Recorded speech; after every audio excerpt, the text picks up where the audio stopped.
نو دا ګوره اولوهیت شو، هغه ربوبیت دی.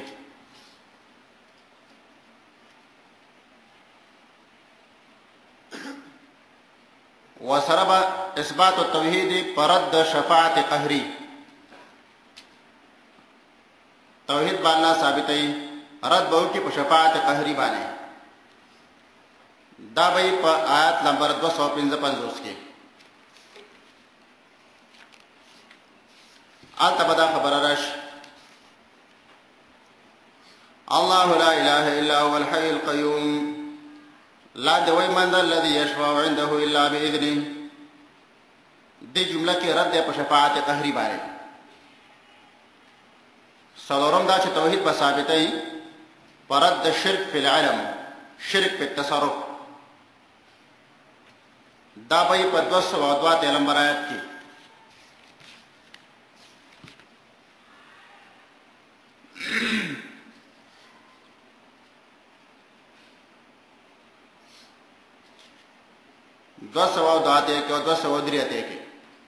لله ما في السماوات وما في الأرض وإن تبدوا ما في أنفسكم أو تخفوه يحاسبكم به الله فيغفر لمن يشاء ويعذب من يشاء. دا آیتونه دي یا 204 یو مقصد خدا شو. دویم مقصد به اثبات رسالت.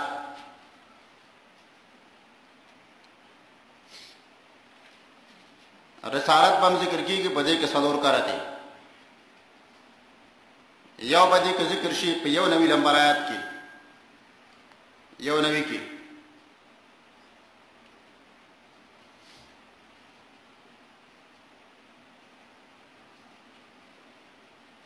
وَإِذَا قِيلَ لَهُمْ آمِنُوا بِمَا أَنزَلَ اللَّهُ قَالُوا نُؤْمِنُ بِمَا أُنزِلَ عَلَيْنَا وَيَكْفُرُونَ بِمَا وَرَاءَهُ وَهُوَ الْحَقُّ مُصَدِّقًا لِمَا مَعَهُمْ.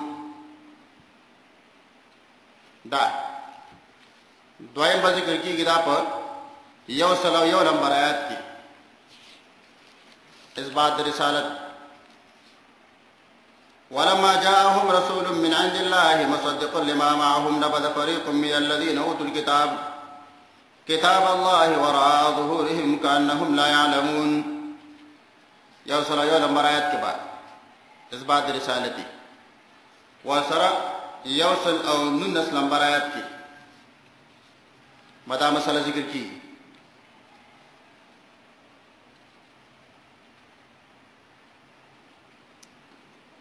إنا أرسلناك بالحق بشيرا ونذيرا ولا تسأل عن أصحاب الجحيم. دا دریم ځای شو. څلورم ځای به ذکر شي یو 9 نمبر آیات کې ربنا وبعث فيهم رسولا منهم يتلو عليهم آياتك ويعلمهم الكتاب والحكمة ويزكيهم إنك أنت العزيز الحكيم. نو دویم مقصد هم ذکر کیږي څلور ځای. دریم مقصد به جهاد فی سبیل الله. دا به ذکر کیږي څلور ځای. یو به ذکر شي دا په 109 نمبر آیات کې 109 کې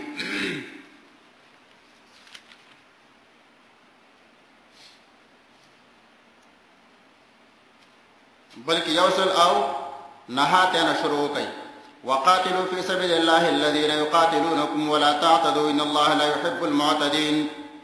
نسو آیتونه دي. وسره بعد په درې نوي کوم ذکر کیږي دا مسله.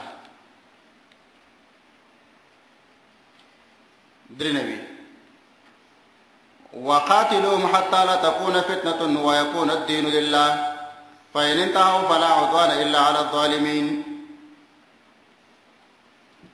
وسره به ذکر کیږي دا په 243 کې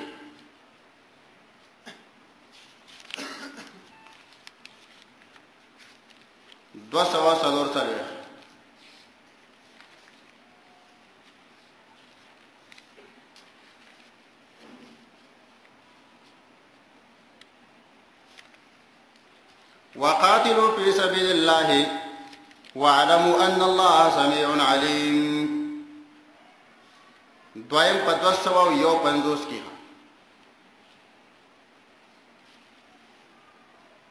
التبا الله دا مسله ذکر کوي ولولا دفع الله الناس بعضهم ببعض لفسدت الارض ولكن الله ذو فضل على العالمين. څلور داش څلورم مقصد به ذکر کیږي په دې کې څلور کارتي انفاق فی سبیل الله دا به ذکر کیږي په 251 کې.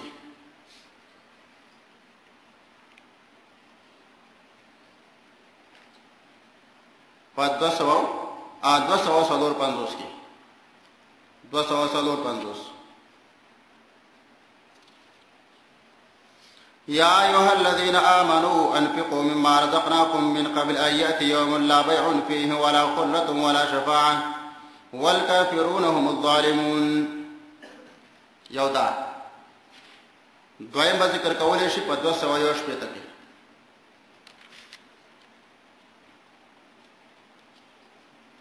مثل الذين ينفقون أموالهم في سبيل الله كمثل حبة نبتت 7 سنابل في كل سنبلة 100 حبة. داله یو شپیته دریم په 260 کې.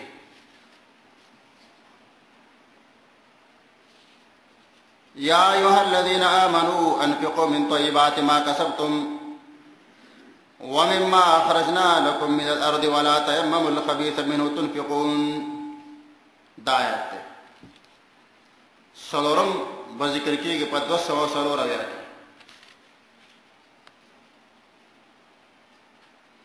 الذين ينفقون أموالهم بالليل والنهار سرا وعلانية فلهم أجرهم عند ربهم ولا خوف عليهم ولا هم يحزنون. نو سورة بقرہ کی ذکر کیږي مقاصد 4 په ذکر کیږي څلور ځای.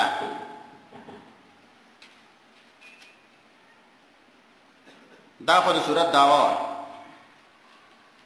د سورۃ خلاصہ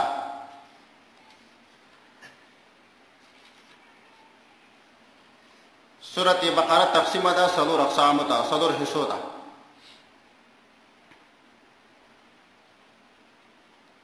اول حصہ به تشبک نوی لمبر آیت پوری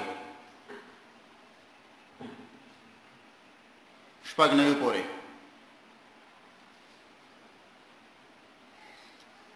پدې کې با اثبات توحیدی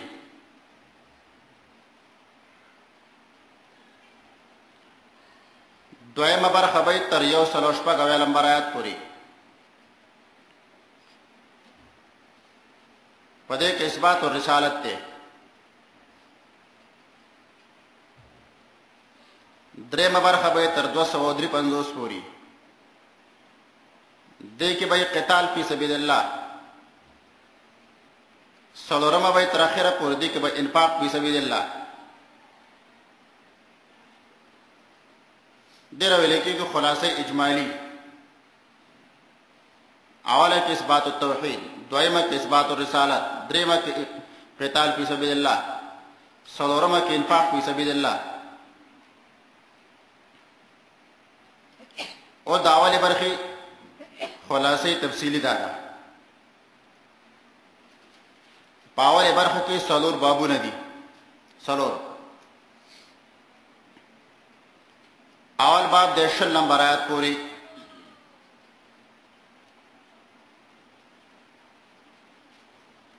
د دې باب خلاصه بدای.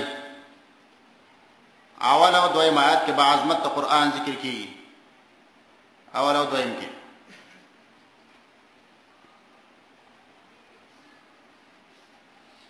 بے ودا غیر بعد تر 5 نمبر آیات پوری ذکر کی صفات د فرقی اولا منعم علیہم. داغه بالا 5 صفات بیان کی 5 ور سره داغه د پاره سماره دنیوی او سماره اخروی. دنیوی پیدا اخروی پیدا دوړ بالا ذکر کړي.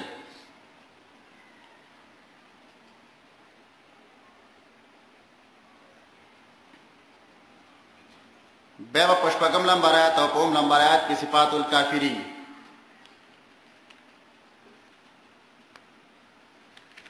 او داغوی د پار عذاب دنیوی او عذاب اخروی دواړه.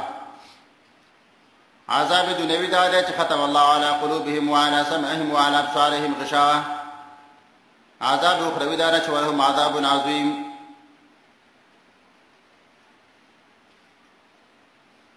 داغه نه بعد به تر اخره پورې شلم پورې صفات د منافقانو به ذکر کیږي تفصیلا،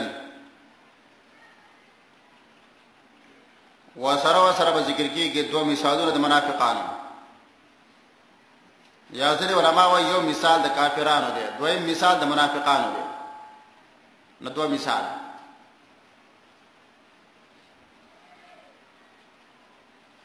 دا به ذکر کولی شي. بسم الله الرحمن الرحیم. خاص په کومک د نوم د الله چې عام مهربان دی او خاص رحم والا دی. شروع کوم. الف لام میم. ذلك الكتاب لا ريب فيه هدى للمتقين.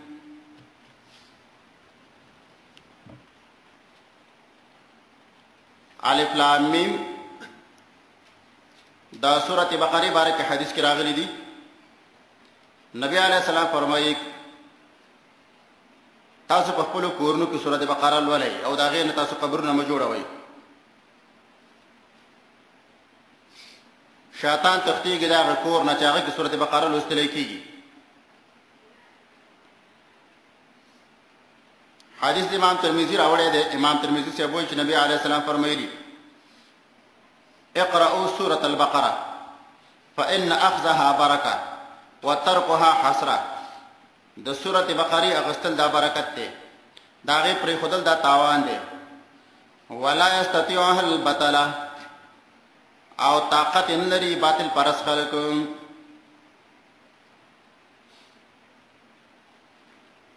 په دې راویانو کې یو راوی دی د معاویه په نوم باندې.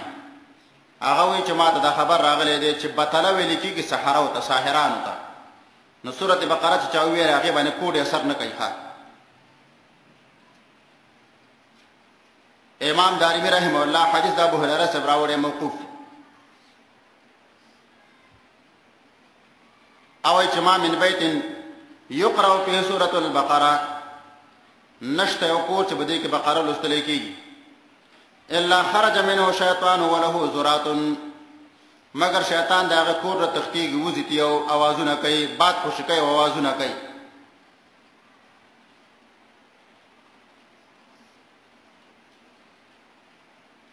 نو د سورۃ بقرہ لوستل په کور کې دا شیطانان نه ګوره امن دی. ها امن. الف لام میم دلا ولیکي حروف مقطعات. حروف مقطعات دا معنا چې دا حروف پر لوستل کېږي بیل بیل. الف بیل، لام بیل، میم بیل. بیل بیل بدل لوستل کېږي.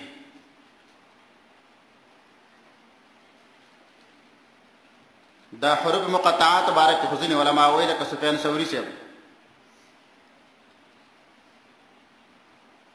سفیان ثوری، امام شعبی او نور محدثین وایي چې دا هي سر الله فی القرآن.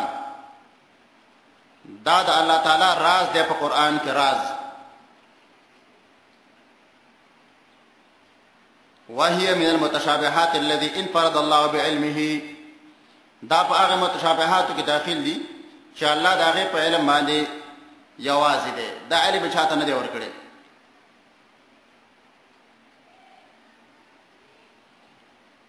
او موږ باندې په دې کې خبرې کولم لازم نه چې دا سمانا الف سمانا لام سمانا از لازم خبره نه دی.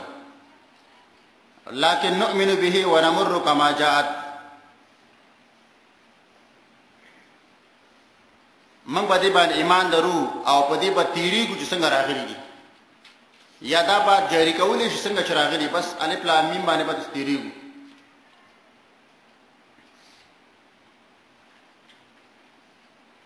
عبد الله بن عباس سے بویل دي حروف مقطعات مبارکه. ودا هي اسم الله الاعظم. دا د الله اسم اعظم دی. اسم اعظم الله په دې باندې قسمونه کړی دي.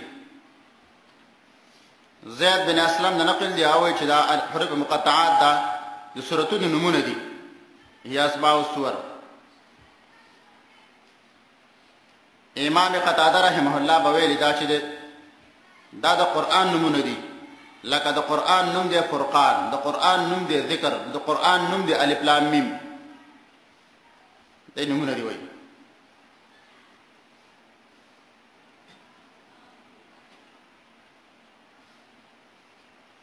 عام علماء وایي چې دا حروف مقطعات راغلي د پاره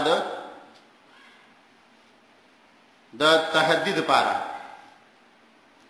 د پاره چې عربو ته د پته ولګيږي چې ګوره دا قران د دې حروفونو جوړ دی. کوم حروفونه چې تاسو خپل کلمې جوړوي دا هم دې نه جوړ دی او تاسو مقابله نشئ کولای.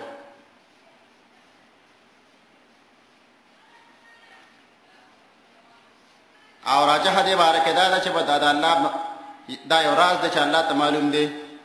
دیو چې عام مفسرین وایي کنه چې الله اعلم بمراده بذلك، د دې په مراد باندې صرف او صرف الله پوهیږي چې مراد څه دی. ابو بکر صاحب بویل ان لكل كتاب سرا وان سر القران اوائل السور، وان سر الله في القران اوائل السور. دا هر کتاب خپل راز دی. راز د قران راز چې دی یا د الله راز په دې قران کې دا د سورتونو اوایل دي. اوایل علي صاحب بویل ان لكل كتاب صفوه وصفوه هذا الكتاب حروف التهجي. دا هر کتاب یو خلاصه نچوړ د دې کتاب نچوړ چې دا حروف دي الف لام میم، الف لام میم را.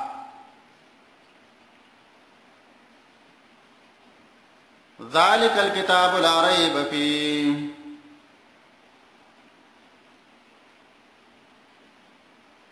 دیات کے بھائی اشارے ترغیب بھائی پدې کې قرآن تھا او پدې کې با الله د قرآن درې صفات ذکر کوي. حاضرې یو دا چې الکتاب، دویم دا چې لا ریب فیه او دریم دا چې هدن. درې صفات دي.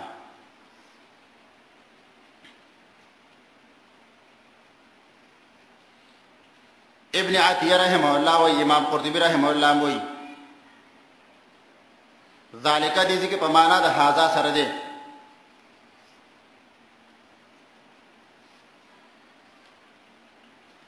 داغه وجه ودا ده چې ذالک استعمالي کې د پاره د بعید او قران هو قریب دی، نه په لهدا ذالک په معنا د هاذا سره دی.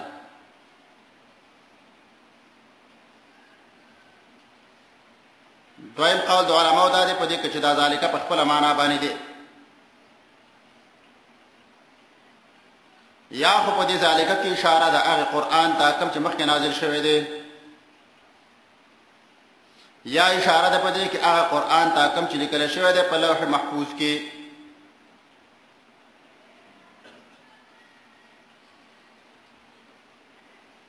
یادار چې ګوره ذالک هم دې قران مذکور ته اشاره ده. قرآن اگر کل تا قریب دے مگو تاسو سره لیکن بعید دے په اعتبار د مرتبه. نو بعد رتبی دا نازل شو دی بعد ظاهری لرا. قرآن من په مرتبه کې بعید دے اگر کوم سره نږدې دے. نو دی وجنا په اعتبار د مرتبه سره لفظ ذالک ذکر شو. ذالک الكتاب.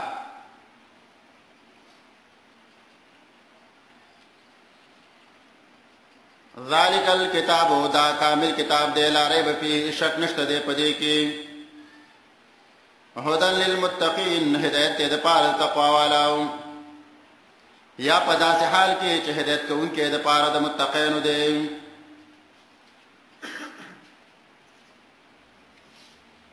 الکتاب د قران یو صفت ته کتاب. کله چې کتاب ذکر شي الکتاب مطلق او دینه به کامل کتاب مرادي. کامل کتاب چې دا قران دی نو دا د کتابت نه غسل شوی دی. نو کتاب ته کتاب ځکه وایي چې قران ته چې د کوم لیکل شوی دی کتابت پکې شوی دی.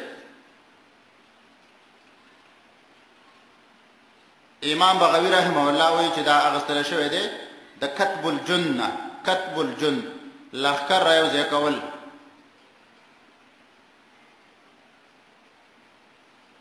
او کتب البعیر معنا اوخان یوځای کې راجمع کول، یوځای کې اوخان راجمع شي خلک وی کتب البعیر. نو په قرآن کې سورتونه راجمع شوي دي، آیتونه پکې راجمع شوي دي، ځکه دې له کتاب وایي. لفظ د کتاب قرآن کې راغلی دی 11 کارته 11 کارته.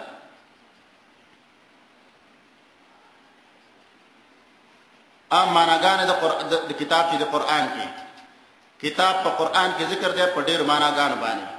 کتاب کله کله ویل کېږي په معنا د مفروض، کتاب موقوتا، کتاب التدیم مفروض. لکه سورۃ النساء کې بمراشي او سره درې کې. دویم دا د کتاب معنا د حجت او دلیل. سورۃ الصافات کې براشي په 150 نمبر آیت کې.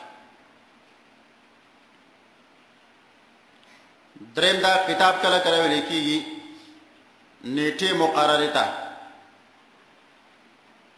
اجل مقدر. سورۃ حجر کې براشي 100 نمبر آیت کې. کتاب کله کله ویل کېږي کتابت دیو بندا، یو کس لیکل کوي دې ته کتاب وایي. لکه دا په سورۃ نور کې راشي 33 نمبر آیت کې.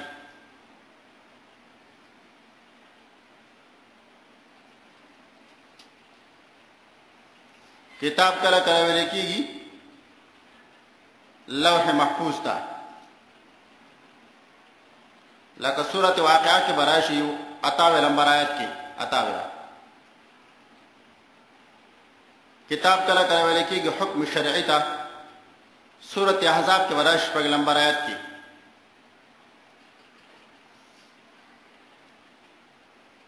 کتاب کله کله ویل کېږي مکتوب ته لیکل شوی خط مکتوب. سورۃ نمل کې براشي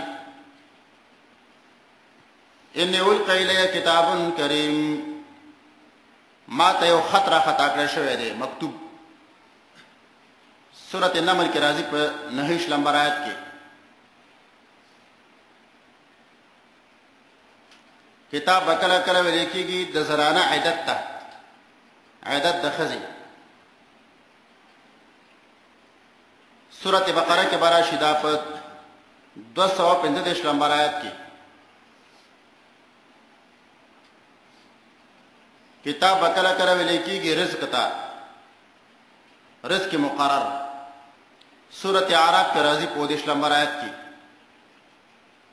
کتاب کله کله ویل کېږي مجموعه ته، مجموعه په ځای کې راجمع کول لکه دې ځکه مجموعات مراد ده.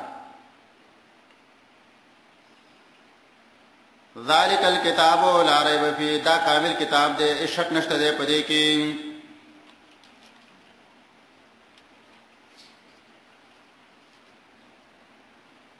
یا خو لا ریب فیه دا نه په خپل معنا باندې ده، شک په دې کتاب کې نشته. نو سوال دا دی ګورې چې ډېر خلک په دې کتاب کې شک کوي، نو څنګه وایي چې شک پکې نشته؟ یو جواب دا دی خلق شک کوي او مرتابین شته. وجود د مرتابین دلیل نه دی په وجود د ریب باندې. کله کله به یو مسله کې خلق شک کوي لیکن شک پکې نه. نو وجود د مرتابینو دلیل نه دی په وجود د ریب باندې. شک نشته دی اگر خلق پکې شک کوي.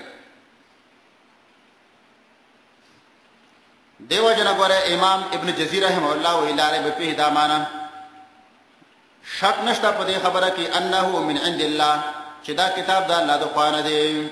په دې کې شک نشته. شک نشته دی په دې خبره کې په نفس الامر کې. اگر کوئی باطل پرست خلق دې خبره نه انکار کوي لیکن شک په دې کې نشته.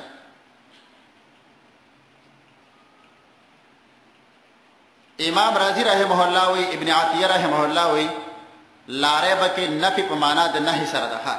نهي لا ترتابوا فيه شک پکې مکوئ تاسو، نو نفي ده په معنا د نهي سره.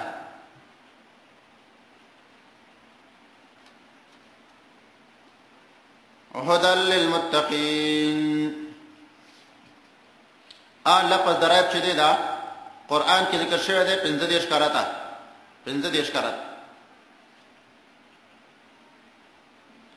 هدى للمتقين یا خدا هدى لفظ خبر بعد الخبر دی، نو ذالک مبتدا، الکتاب خبر اول، لا ریب فی خبر ثانی، هدى للمتقین خبر ثالث.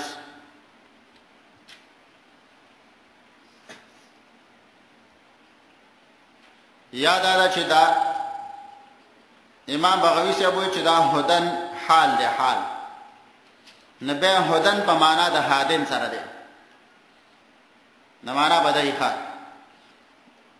ذالک دا کتاب چې دی، ذالک دا مذکور الکتاب او کامل کتاب دی، شک نشته دی پدې کې، په داسې حال کې چې دا هدایت کوونکی د پاره د متقینو دی.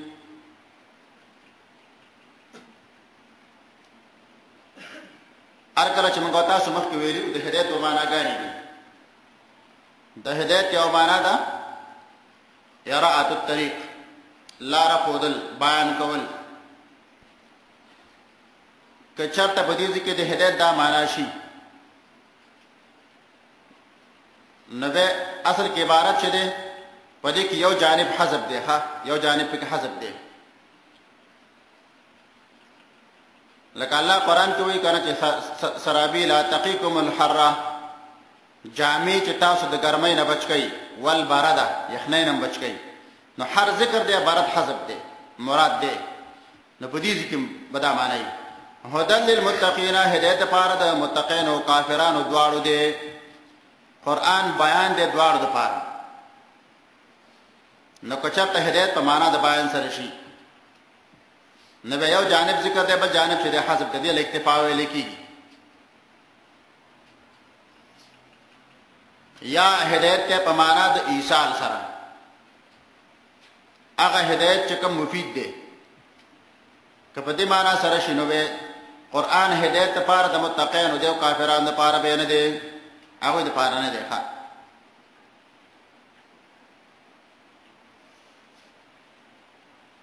هدى للمتقین، متقین جمع د متقی دا، متقی.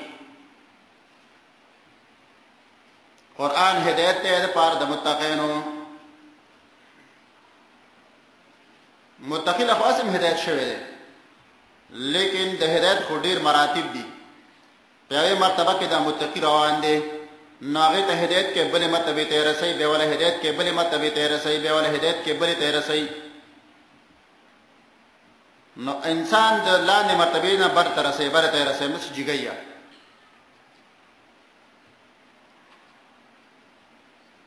متقی هغه چاته ویل کېږي، د باره کې ځینې علما وایي چې تقوا.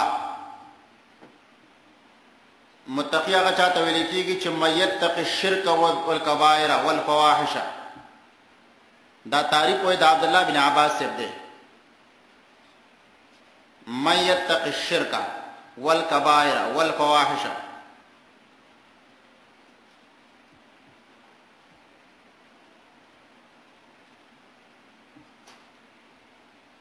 خازن نقل کوي د علي صاحبنا، علي صاحب چې تقوا دی ویل کېږي ترک الاصرار علی المعصیه،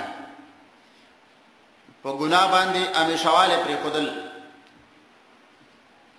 وترک الاغترار بالطاعه، او په طاعت باندې اغترار دوکه کېدل چې بس کې خیر ما خو ډیر منځونه کړی دي او زه ډیر تلاوت کوم او د سی په غرور کې دا به پرې دي. نو دې راولې کې تقوا. دا عبد الله بن عمر دا نقل دی او چې تقوا دې راولې کې الله ترى نفسك خيرا من احد، تب خپل ځان د اچا نه غوړه نه غني. نو دې ویل کېږي تقوا، او د انسان ته ویل کېږي متقی انسان.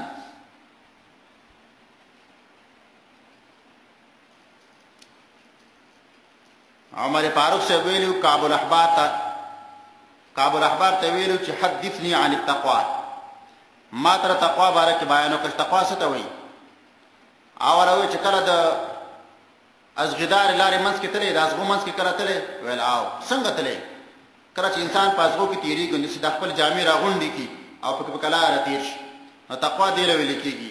دنیا کې د ګناهونو منځ کې ځان داسې تیرول چې پکې ونن خلیږي، لکه سړی ازغو کې تیریږي ځان راټول کې به تیر شي پکې، تقوا دې ویل کېږي. شهر بن حوشب نه نقل دي او تقوا ویل کېږي دې خبره ته. الذي متقی هغه انسان دی یترک ما لا بأس به حذرا لما به بأس، چې پریدي هغه کار چې په هغې باندې بات نه، یو کار جایز دی خو پریدي د دې وجه نه چېرته په حرامو کې واقع نشي. د حرامو په خوا کې یو حلال کار دی، دا حلال هم ورته پریدي د حرامو دی د وجه نه. دې له ویل کېږي وایي تقوا. خازن وایي چې تقوا دې له ویل کېږي الله یراک مولاک حیث نهاک، الله یراک مولاک حیث نهاک، چې تا دې ستا مولا په هغه ځای کې ونه ګوري کوم ځای کې چې ته منې کړی. مثلا الله وایي غلا مه کوه، د غلا ځای ته مه ورځه. الله وایي زنا مه کوه، د زنا ځای ته مه ورځه. د غیبت ځای ته مه ورځه. عمر بن عبدالعزیز رحمه الله به ویل تقوا ویل کېږي مامورات باندې راتګ کول، مامورات او محرمات پرېښودل، و دې له ویل کېږي تقوا.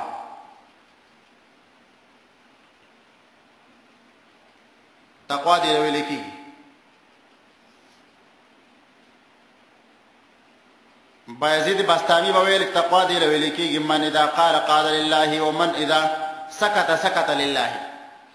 متقی انسان دی له وایي اذا قال قال لله، کله چې خبرې کوي د الله دپاره کوي، او کله چې چپ شي الله دپاره چپ شي. امام قرطبي نقل کوي د سلیمان دارانی نه، وایي تقوا دی له ویل کېږي او متقی انسان دی له ویل کېږي هغه انسانان چې الله د هغې د ډنه د شهوتونو محبت ایستلی دی. الذي نزع الله عن قلوبهم حب الشهوات. نو دې له ویل کېږي متقي انسان. ابن جزي رحمه الله په تسهیل کې وایي دا تقوا په فضایلو کې د تقوا پیدې وایي دا دی چې یو خو د تقوا د وجه نه انسان ته الله هدایت کوي، یو هدایت هدى للمتقین. دویم دا چې تقوا د وجه نه د الله معیت حاصلېږي انسان دپاره. سورة النحل کې براشي یو سلواتیش کې ان الله مع الذين اتقوا والذين هم محسنون. دا تقوا پیدا شوه. دریم دا چې تقوا د وجه نه د الله دوستي حاصلېږي، ولایت د الله. والله ولي المتقین سورة جاسیه 13 کې راځي الله دوست دی د متقینو خلکو. څلورم دا چې تقوا د وجه نه د الله محبت حاصلېږي، محبت د الله.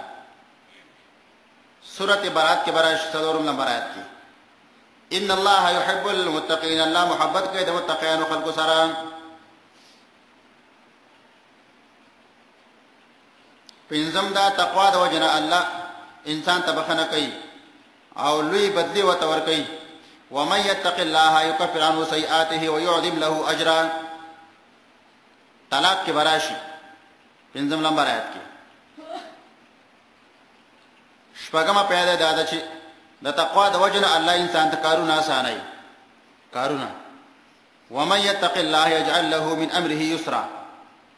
سورة طلاق کې براشي 3 نمبر آیت کې. وما پیدا ده چې انسان د الله د غمونو نه وباسي، پراخ رزق ولا ورکوي، پراخ رزق. ومن يتق الله يجعل له مخرجا ويرزقه من حيث لا يحتسب. سورة طلاق کې براشي 2 نمبر آیت کې. اتمه پیدا ده چې الله د تقوا د وجه د انسان اعمال قبلي. سورۃ مائده کې براشي 20 نمبر آیت کې انما يتقبل الله من المتقين. نهمه پیدا به تقوا دی چې کامیابی فلاح. سورۃ بقره کې براشي 109 نمبر آیت کې واتقوا الله لعلكم تفلحون. لسمه پیدا به دی چې الله بوله زیری ور کوي. یو لسمه پیدا به دی چې په دې باندې بیر نه. دو لسمه به دی چې په دې باندې به خوف نه. سورۃ یونس کې براشي 103 نمبر آیت کې الا ان اولیاء الله لا خوف عليهم ولا هم يحزنون الذين آمنوا وكانوا يتقون لهم البشرى في الحياة الدنيا وفي الآخرة. نګور خوف پینشتا حزن پینشتا او بشرا دا غوې لپاره. د لسمه پیدا بيدای د لسمه جنت ته داخلي دل. سورۃ قلم کې براشي 130 نمبر آیت کې ان للمتقين عند ربهم جنات النعيم. سوال لسمه پیدا به تقوا دی د جهنم دور اخلاص والے. سورۃ مریم کې براشي 2 نمبر آیت کې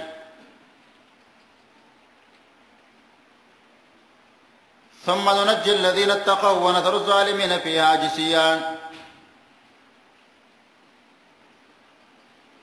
بیا به موږ اخلاص ورکو متقین او خلق ته جهنم دور نه. نو تقریبا دا سوال د تقوا په دې شو ښه د فضایل دي. کله چې انسان کې تقوا راځي هغه د پاره یو څو بواعث ښه بواعث.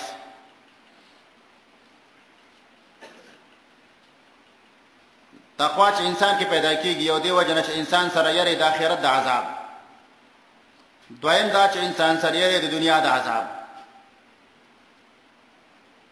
دریم دا چې انسان امید لري د آخرت د ثواب ما ته الله قیامت کې اجر راکړي. څلورم دا چې انسان امید لري د دنیا د بدلو ما ته الله دنیا کې اجر راکړي.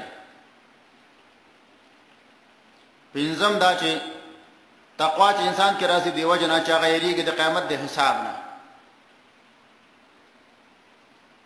شپږم دا چې تقوا انسان کې پیدا کیږي په دی وجه باندې چې کله انسان حیا کوي د الله د نظر نه ماته الله راګوري ولې به ګناهونه کومه. وم دا دی چې انسان کې تقوا پیدا کیږي په دی باندې چې انسان شکر کوي د الله د نعمتونو. شکر د نعمت د الله کوي. اتم تقوا پیدا کیږي د دیني علم نه. کله چې انسان دین باندې ځان پوهه کې تقوا په دې کې راځي انما يخشى الله من عباده العلماء. اتم نهم دا دی چې کله د انسان په لکه د الله عظمتي نه پدې کې به تقوا راځي د الله د پکې hebat او عظمت. لسم دا دی چې کله انسان د الله سره صحیح مینه لري کنه صحیح مینه نه به بدا تقوا کوي ښه یریږي بعد مخالفت بنه کوي. د تقوا تقریبا 5 مرتبه دي ښه 5. اوله مرتبه تقوا دا ده چې انسان ځان بچ کړي د کفر او د شرک نه. دې ته ویل کېږي مرتبه د مقام د اسلام. دې تقوا باندې سړی مسلمانېږي.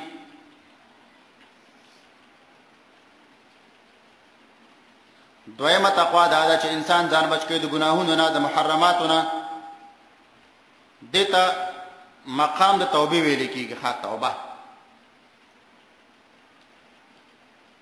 دریمه تقوا دا چې انسان ځان بچ کړي د شبهاتو نه. دې ته مقام د ورع ویل کېږي ورع. څلورمه تقوا دا چې انسان ځان بچ کړي د ډیر مباحاتو نه. ډیر مزینه کوي مزینه اخلي. دې ویل کېږي مقام د زهد. پنځمه تقوا دا چې انسان پسړه کې د غیر الله بالکل حضور نه راوړي. همیشه د پاره پړه کې چې اړې پاکړې د حضور د غیر الله نه. دې ته به ویل کېږي مقام د مشاهده. همیشه د پاره په دې ځل باندې الله ته ګوري. ان تعبد الله كانك تراه. دته مقام د احسان ویل کیږي، مقام د مشاهده متویل کیږي.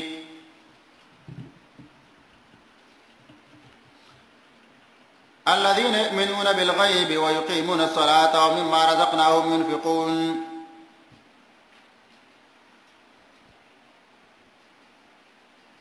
مخکې دعایتونه کې ترغیب قرآن ته او د هغې صفتونه ودرې.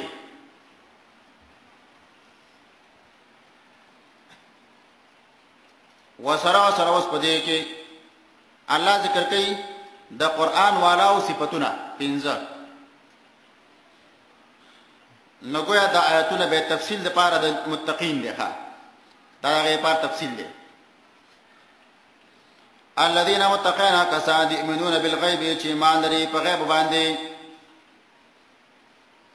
ويقيمون الصلاة او قائمي منځونه ومما رزقناهم ينفقون او بعضې د هغې مال نه چې موږ ورکړی هغوی ته دوی خرچه کوي.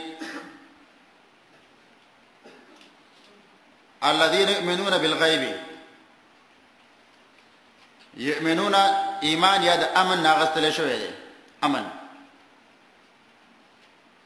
نو په ایمان کې مؤمن امن ورکوي مؤمن به ته د شک نه ورته امن ورکوي. ښه مؤمن به ته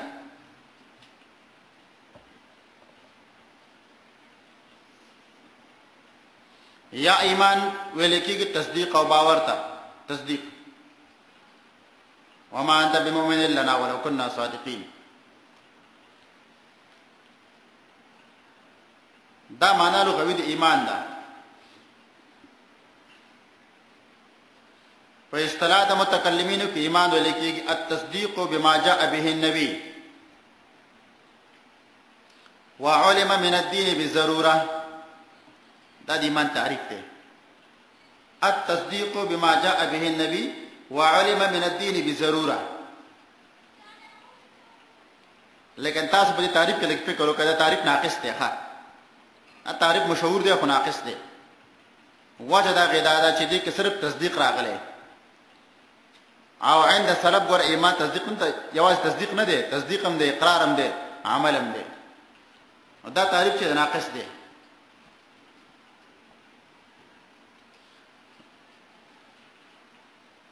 ځینې علما د تصدیق تعریف داسې بیانوي. ښه د ایمان ویل کېږي التصدیق التام المتضمن لانقياد الجوارح.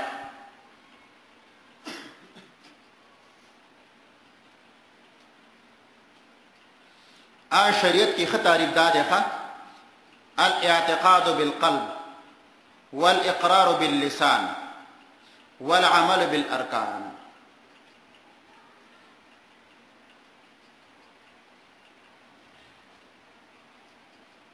په ایمان کې اختلاف دی د علماء په منځ کې. مرجئه خو وایي چې ایمان ویل کېږي صرف او صرف تصدیق ده. تصدیق دا مذهب د مرجئه دی.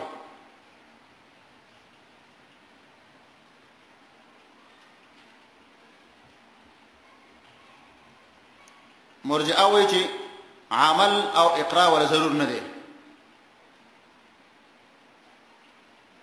دیو جن غره سلف علماء او احناف علماء چې دي دا په مرجئه کې حساب اول. ښه مرجئه کې لیکن راجح دا د غره چې احناف مرجئه نه دي. دا غو وجه دا چې د مرجئه خدا مذهب دی چې ایمان ویل کېږي صرف تصدیق ته فقط. او د ماتوریدی او اشعریه دا مذهب دی د احناف او د ځینو شوافیو. ایمان ویل کېږي تصدیق ته اقرار ورته شرط دی. دا فرق دی. ګوره دوی ورته اقرار شرط ګڼي، رکن نه دی خو شرط دی. کرامیه وایي کرامیه ایمان ویل کېږي صرف او صرف اقرار ته. اقرار که چا صرف او صرف په خوله باندې اقرار وکړو د الله او د رسول او د آخرت کړه شته که نشته او په عمل کې شته که نشته دا مؤمن دی. جهمیه وایي ایمان ویل کېږي صرف او صرف معرفت ته. معرفت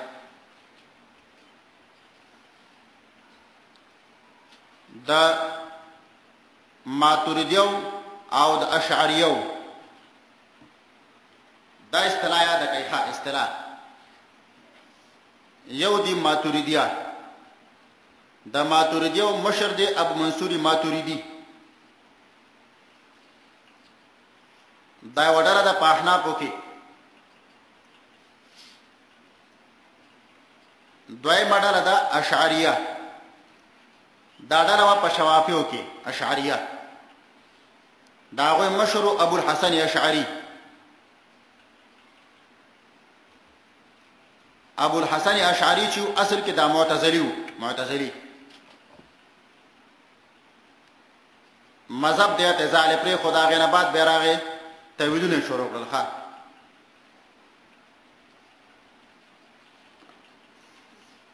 بیا هغې نه بعد بیا دا مذهب هم پرېښی دی.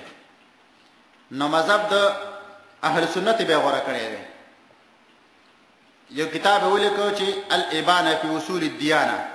الابانه هغې کتاب کې دی په دې خپلو مخکنو ټولو خبرو باندې رد کړی دی چې زما د خپلو خبرو نه رجوع ده.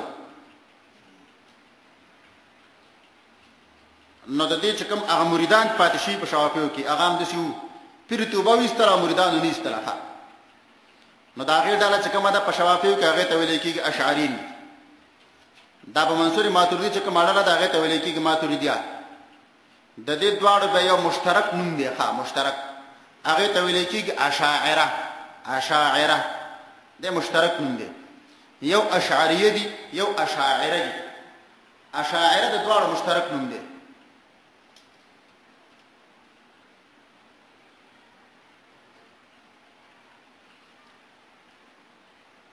که تاسو دې زمانه کې د احناف علما عقاید وګورئ خاص کر د دیوبندیانو عقاید. دیوبندیانو په اتفاق باندې کتاب لیکلی دی المفند على المهند. د دې کتاب لیکونکی دی خضر احمد سهانپوري او په دې کتاب باندې ډېرو دیوبندیانو خپل امضاګانې هم کړي دي. نو معنا دا زموږ اتفاقي کتاب دی. ښه اتفاقي. په دې کتاب کې دوی وایي موږ په عقایدو کې د ابو منصور ماتوریدي مقلدین یو او موږ په فروعاتو کې د امام ابو حنیفه مقلدین یو. نو په فروعو کې د ابو حنیفه سره ملګری یو او په اصول په عقایدو کې د ابو منصور ماتوریدي پسې ور روان یو. نو د ماتوریدي او د اشعریو او د امام ابو حنیفه رحمه الله مذهب دا دی. هغوی وایي چې ایمان ویلی کېږي تصدیق ته. اقرار د هغې دپاره شرط دی. شرط موږ تاسو مخکې ویلي ګورئ د ماتوریدي او اشعریو او د مرجئو فرق دا دی چې مرجئه وایي چې ګوره ایمان ویلی کېږي صرف او صرف تصدیق ته فقط. دوی وایي تصدیق ته ویلی کېږي خو بشرط الاقرار. اقرار ولا شرط دی.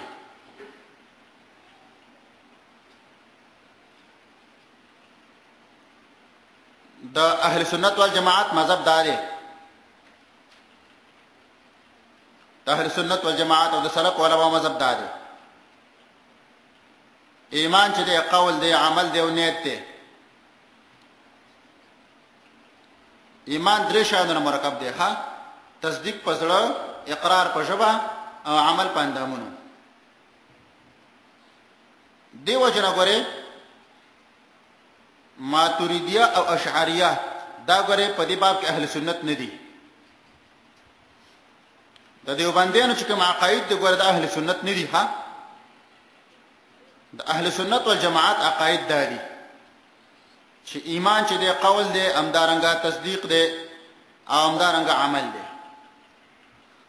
دا قول دی په سلف علماو کې د عبدالله بن مبارک رحمه الله. هغه به ویل چې الایمان قول و عمل و نیت مع اصابه السنه. ګوره قول و عمل و نیت. امام سفیان ثوری به ویلي، ابن عیینه رحمه الله به ویلي الایمان قول و عمل. دواړه دی. ګوره امام شافعي رحمه الله به ویلي الایمان قول و عمل يزيد وينقص. او کله به داسې ویلي اشهد ان الايمان قول وعمل ومعرفه بالقلب. دا مذهب دی د امام حمیدی، دا مذهب دی د امام بشر، دا مذهب دی د علی بن مدینی، دا مذهب دی د ابو ثور، دا مذهب دی د احمد بن حنبل، دا مذهب دی د ابو زرع الرازي، دا مذهب دی د ابو حاتم الرازي، دا مذهب دی د امام بخاري. امام بخاري د خپل تقریبا د ډېرو استادانو نمونه اخیستي ښه، د ډېرو استادانو. هغه وایي زه په خراسان کې مخامخ شوم د دې د استادانو سره، په عراق کې دې سره مخامخ شوم، په حجاز کې دې سره مخامخ شوم، په بصره کې دې سره مخامخ شوم، مصر کې دې سره د ډېرو نمونه لیکلي دي. هغه ټول دا خبره کوله چې الایمان قول وعمل ونیه. ایمان دې درې وانه ته ویل کېږي، قول، عمل او تصدیق. د ډېرو محدثین نمونه لیکلي دي. وایي زما ملاقات دې سره وشو د خپلو مشایخو سره، او دا ټولو دا خبره وه چې ایمان قول او فعل او همدارنګه عمل دی، قول او فعل او تصدیق دی. په دفتر کې موږ سره یو کتاب ایښی دی، جمهرة عقاید اهل السنه، جمهرة عقاید السلف.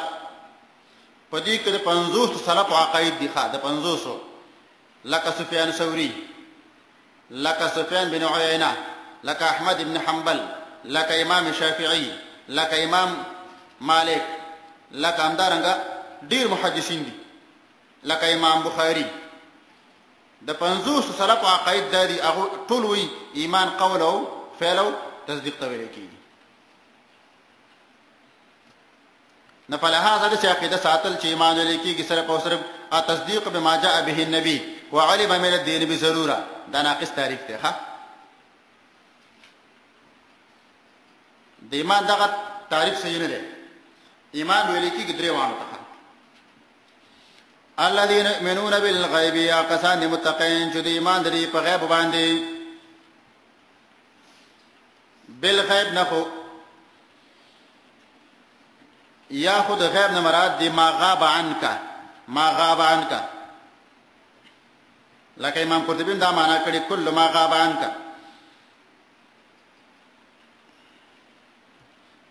ابن عطیه رحمه الله وایي چې دینه مراد دی الله تعالی، ځکه چې موږ نه غایب دی. اگر کوم خدای نه غایب نه خو لیکن موږ ته غایب دی. نور علماء و دینه مراد دی لکه جنت او جهنم او پولیس صراط، همدارنګه حشر او نشر، تقدیر و غیر ذاتی مراد دی. دیو جنا ګوره تسهیل کې ابن جزیم وایي یؤمنون بالغیب، دا معنا یؤمنون بالامور المغیبات، هغه کارونه باندې ایمان لري چې هغه غایب دي، لکه امور د اخرت دی باندې د ایمان لري. دا یؤمنون بالغیب. امام حاکم رحمه الله روایت نقل کړی دی د عبد الله بن مسعود، دا قول دی ښه، او چې ما آمن مؤمن افضل من ایمان بغیب. ایمان نه دراوړ یو مؤمن افضل ایمان دی ایمان بالغیب نه. افضل ایمان چې دی کنه ایمان بالغیب دی. نبی علیہ السلام صحابه کرام ته وایي چې تاسو په نسبت باندې د چا ایمان ډیر غوړه دی؟ هغه ویلي د صحابه کرام او د ملائکو. نبی علیہ السلام ملائکه څنګه ایمان نه راوړي؟ خو وحی په خپل اوري. بیا هغه وایي چې د پیغمبرانو، نبی علیہ السلام پیغمبران به څنګه ایمان نه راوړي؟ هغه باندې وحی نازلېږي. نبی علیہ السلام ویلي چې تعجب ایمان د هغه چا دی، د هغه قوم دی یجدون صحفا چې هغه پاڼې پیدا کی، کتابونه پیدا کی، او یؤمنون بما فيها، په دې کې چې کوم شی لیکل شي په دې باندې ایمان لري. لکه موږ او تاسو سمعنا قرآن هم صرف پیدا کړی دی او قرآن مخ ته پروت دی، نورم پیغمبر نه دی کتلې، د وحی هغه د نزول حالت نه دی کتلې، او ایمان په دې باندې لرو. هغه امت چې روس را روان دي چې دا قرآن به صرف ګوري په دې باندې ایمان لري، د دې خلکو ایمان وایي تعجب وړ دی، دا ناشنا ایمان دی. نبی علیہ السلام فرمایي توبه لمن رآني وآمن بي، خوشالي مبارک یا غچا د پاره دا چا چې دل درې ما باندې ایمان راوړي. وتوبه 7 مرات، او خوشالي مبارکي وکړه هغه چا د پاره چې هغه زنیم کتل ما باندې ایمان راوړي.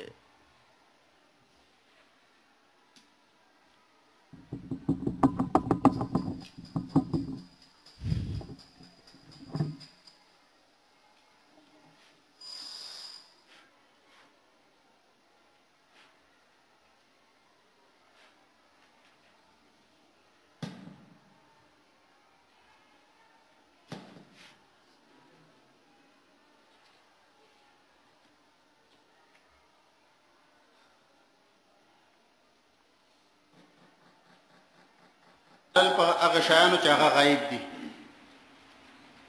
لکه ایمان په الله، ایمان په آخرت، ایمان په جنت او جهنم.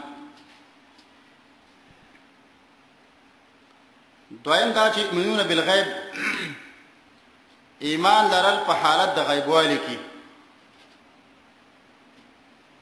نو بالغیب به دی وخت کې به په مرتبه د حال کې شي، ها په داسې حال کې چې دوی غیب دي خلکو نه. نو معنا دا ایمان لري په الله باندې ظاهرا او باطنا، نه په شان د منافقانو چې منافقان په د خلکو مخ کې ایمان لري او د خلکو نه چې کله غیب شي نو به ایمان نه لري. ويقيمون الصلاة ومما رزقناهم ينفقون. ويقيمون الصلاة او قائمي منظم. صلاة ټکی قرآن کې راغلی دی، تقریبا نهات کرتی ماده قرآن کې راغلی دا 95 کرت ماده. خپل صلات راغلی دی نهات کرت قرآن کې.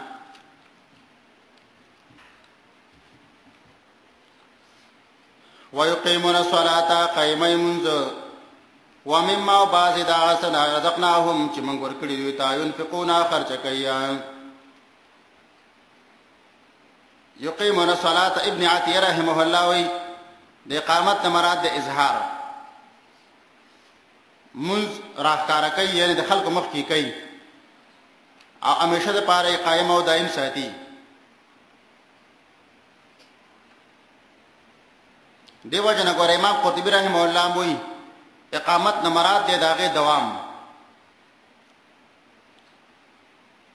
امام شربینی رحمه الله وی چې اقامت مراد داغه د ارکان سیدا کول، داغه د وختونو ساتنه کول، ارکان سیدا کول، د حدود لحاظ کول.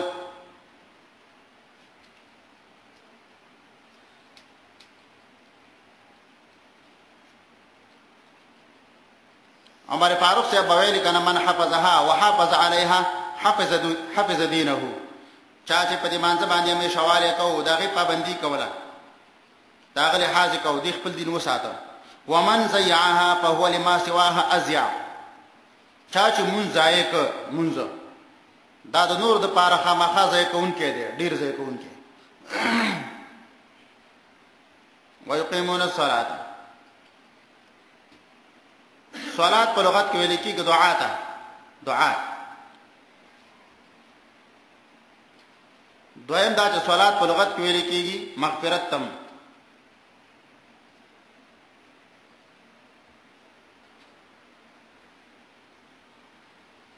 دریم دا صلات په لغت کې ویل کېږي تسبیحات ته. كل قد علم صلاته وتسبيحه.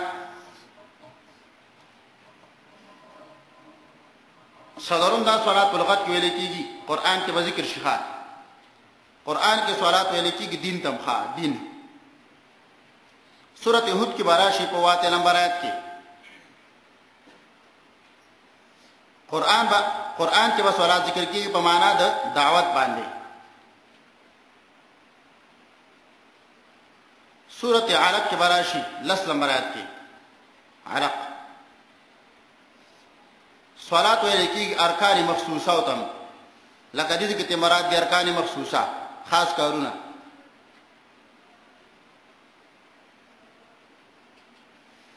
ځینې علما وایي چې صلات اصل کې دا د صلا نه غستل شي. صلا ویل کېږي د ملا په دې منځ کې یو رګ دی، ښه دی ویل کېږي.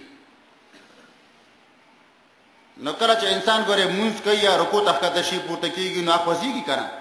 صلات تم صلات ځکه وایي ښه دارک راغره دې پاس نه به لانه به د څه دوه شوې ده پیل شوې.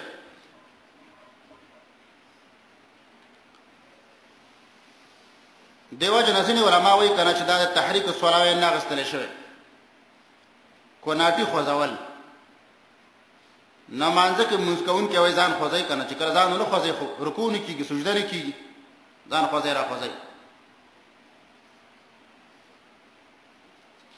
په شریعت کې صلات عبارت ته د هغه افعال مخصوصه او ارکان مخصوصه نه چې شروع کیږي په تکبیر باندې ختميږي په سلام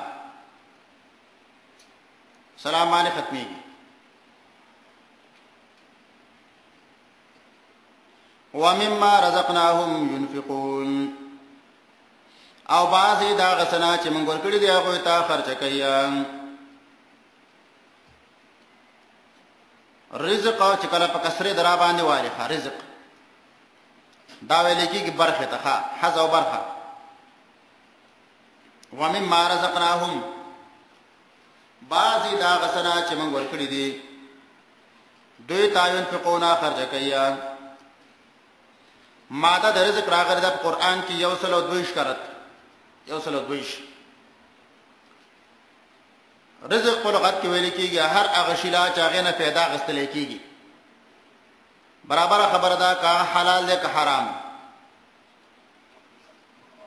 دا مشهور اختلاف دی په منځ د معتزله او د اهل سنت والجماعت کې. معتزله وایي چې رزق ویل کېږي حلال ده حلال، حرام ته رزق نه ویل کېږي. ولی وی که چرته حرام ته رزق ویل شي نو بیا په نسبت حرام وشي الله ته.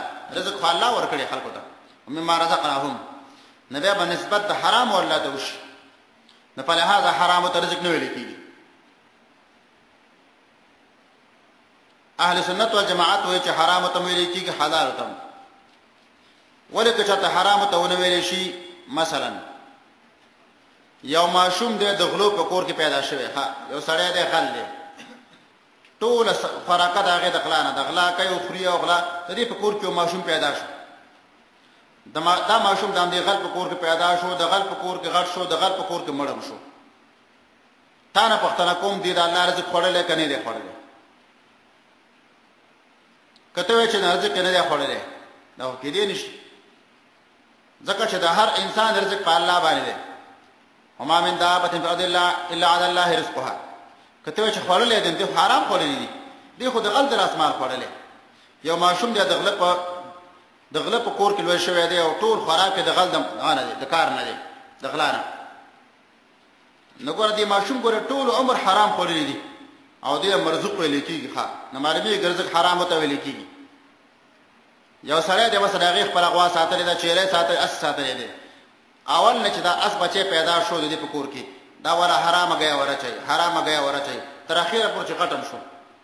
آیا دې اس رزق خور کو نه خور کته وی چې نه دی خورلې نو دا خو د قرآن نه خلاف ده.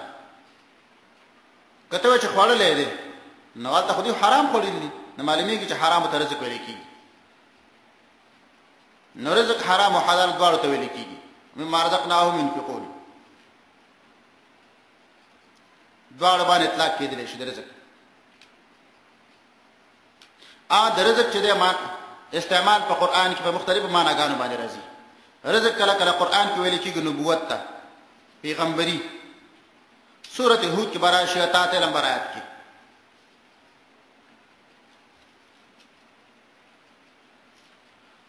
دویم دا رزق کله کله ویل کېږي نعمتونه برزخي عند ربهم يرزقون. سورة آل عمران کې براشي یو سره نه سره ویخ کې نهش پته کې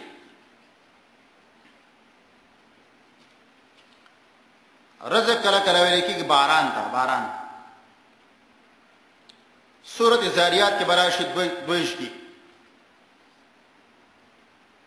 رزق کله کله ویل کېږي خپل برخه ویسي ته حساب.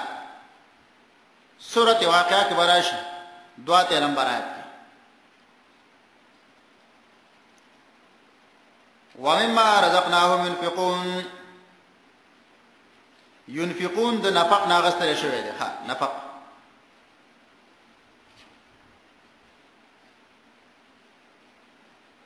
نفق ویل کېږي اصل کې دې کې معنا د خروج ده.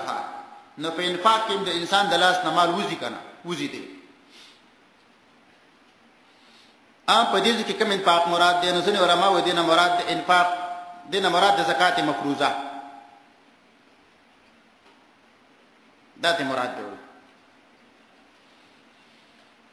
راجح حداره چې دا عام دی زکات مفروض او غیر مفروض دواړه په دې کې داخل دي. خرچه کول په خپل اهل باندې عیال باندې خرچه کول په خلکو باندې دواړه په دې کې داخلي او مما رزقناهم ينفقون والذين يؤمنون بما أنزل إليك وما أنزل من قبلك وبالآخرة هم يوقنون کسان دي دا متقین چې ایمان لري په هغه څه باندې چې نازل شوی دی تا ته او په هغه څه باندې چې نازل شوی تا نه وړاندې او په آخرت باندې دوی یقین کوونکي دي والذین یؤمنون بما انزل الیک ځینې علماء وایي د آیات مصداق دی عبد الله بن سلام او دغه ملګری دا د خلکو چې ایمان راوړل په مخکنو کتابونو باندې ایمان راوړل په نبی عليه السلام باندې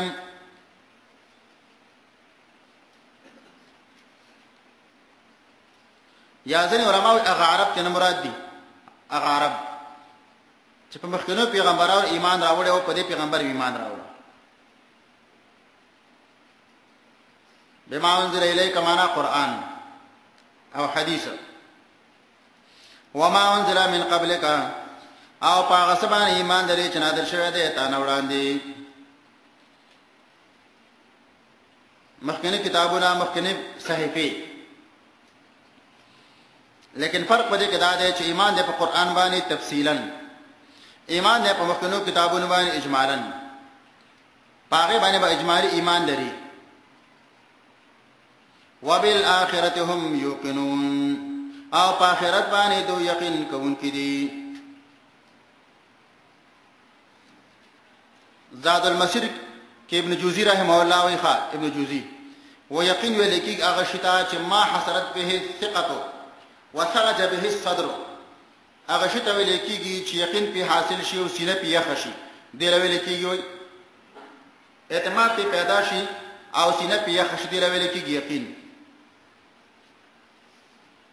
سراج المنیر کی خطیب شربینی صاحب وی و یقین هغه علم ته ویل کیږي چې دا حاصلېږي پس د شک نه اول نه سړی په شک کې لیکن وروسته چې هغې ته دا د شک ظاهر شي هغې له چې کوم علم حاصل شي نو هغې ته ویل کېږي یقین امام رازي رحمه الله وایي دې وجه نه وایي الله تعالی علم د الله ته یقین نه ویل کېږي ها یقین ورته نه ویل کېږي وجه د هغې دا ده یقین هغه علم ته ویل کېږي چې هغه علم استدلالي دی استدلالي د شک نه بعد راځي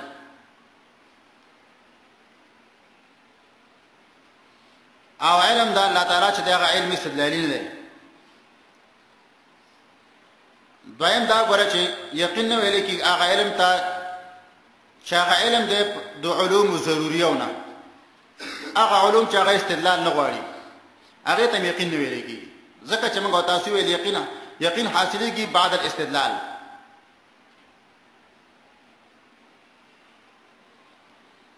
ومما رزقناهم ينفقون او وبالآخرة هم يوقنون په آخرت باندې دوی یقین کوونکي دي اولئک علی هدى من ربهم واولئک هم المفلحون اولئک دا کسان اولئک اسم اشاره ده اشاره ده په دې کې ما قبل تا لیکن سره د صفاتو دیو جن پر پدې ځکه په دې معنا کوم غو تاسو اولئک دا مذکور خلق د مذکور صفاتو سره علی هدى من ربهم دا په هدایت باندې دي طرفه در رب دا وي مذکور خلق د مذکور صفاتو سره په هدایت باندې دي طرفه در رب دا وي واولائک او دا کسان چې دم دوی المفلحون کامیاب دي ماده د فلاح راځي په قران کې سلويخ کارت راغلي قران کې واولائک هم المفلحون مفلحون ویل کېږي فائزون کامیاب خلکو ته ځینې علماء فلاح ویل کېږي دیتا بقا په نعمتونو امیشوالی والو کې هغه نعمتونو کې بقا چې هغه کې امیشوالی پروت دی